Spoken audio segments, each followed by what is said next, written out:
Nous allons ici représenter graphiquement la fonction f définie par f de x égale moins 3x plus 1. Avant toute chose, il faut préciser que la fonction f est une fonction affine. En effet, elle s'écrit bien sous la forme a fois x plus b, avec a qui vaut moins 3 et b qui vaut 1. Or, la représentation graphique d'une fonction affine est une droite. Bien, il faut d'abord placer un point de cette droite.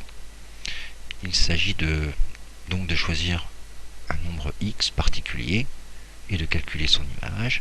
Ainsi, le point de coordonnées x choisi et f de x, image de ce nombre choisi, sera un point de la droite. Prenons par exemple x égale 0. Si x égale 0, f de 0 sera égal à 1. Autrement dit, le point de coordonnées, ici je vais l'appeler b, de coordonnées 0 et 1, est un point de la représentation graphique de ma fonction f qui est donc une droite. Il s'agit donc de trouver un deuxième point. Alors pour ce faire, nous allons utiliser une propriété que nous avons établie en cours. Il s'agit de la propriété des accroissements d'une fonction affine. Nous avions vu que les accroissements de x et de f de x étaient proportionnels. Autrement dit que si x augmentait ou diminuait, f de x augmentait ou diminuait, mais proportionnellement. On a vu une formule à cette occasion. Donc si f de x écrit à x plus b, alors pour toute valeur x1, x2 différente, on a la différence f de x2 moins f de x1 sur x2 moins x1 qui vaut exactement le nombre a qui est coefficient, ici égal à moins 3 de ma fonction affine. Et bien, nous allons utiliser cette propriété pour trouver un deuxième point de ma droite. Alors, ici pour l'instant, le nombre x est égal à 0. Je vais décider, par exemple, d'accroître la valeur de x de une unité. Voici, j'accrois donc ma valeur de x de une unité. Si bien que x2 moins x1, ça sera égal à 1 moins 0. Par conséquent, j'aurai f de 1 moins f de 0 sur donc cette différence 1 moins 0, qui vaut 1 bien entendu. Et bien, ce rapport, d'après la propriété des accroissements d'une fonction affine, ce rapport vaut moins 3.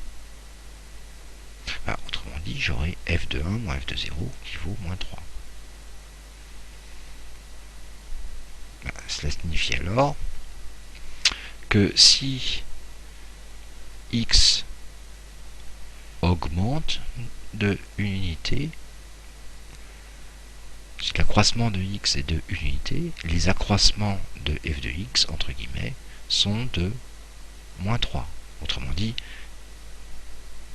les f de x diminuent de 3 unités.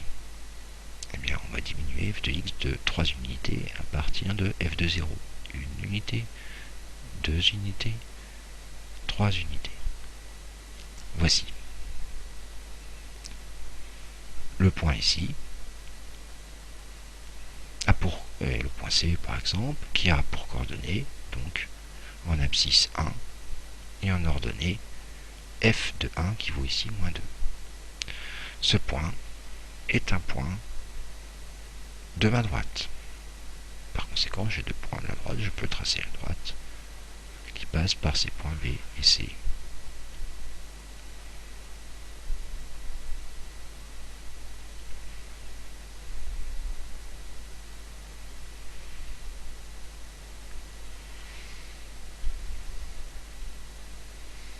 Cette droite, je vais l'appeler par exemple D.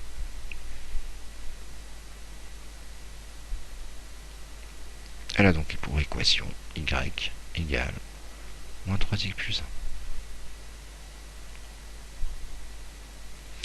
1. Avant de terminer, une toute petite remarque. J'ai décidé, dans cet exemple, d'accroître les x de une unité. J'aurais très bien pu décider d'accroître ma valeur de x à partir de x égale 0 de 2 unités. Dans ce cas, j'aurais eu f de 2 moins f de 0 sur, cette fois-ci sur 2 moins 0, c'est-à-dire 2, qui vaut moins 3. Autrement dit, f de 2 moins f de 0 aurait valu donc 2 fois moins 3, moins 6. Encore une fois, cela signifie donc que si j'augmente mes x ici à partir de 0 de 2 unités, il faut que je descende ici mes valeurs de f de x de 6 unités. Donc voilà, 1, 2, 3, 4, 5 et 6. Donc le point ici appartient aussi à la représentation graphique de ma fonction f, qui est une fonction affine. Donc voilà une méthode assez rapide permettant de tracer la représentation graphique d'une fonction affine.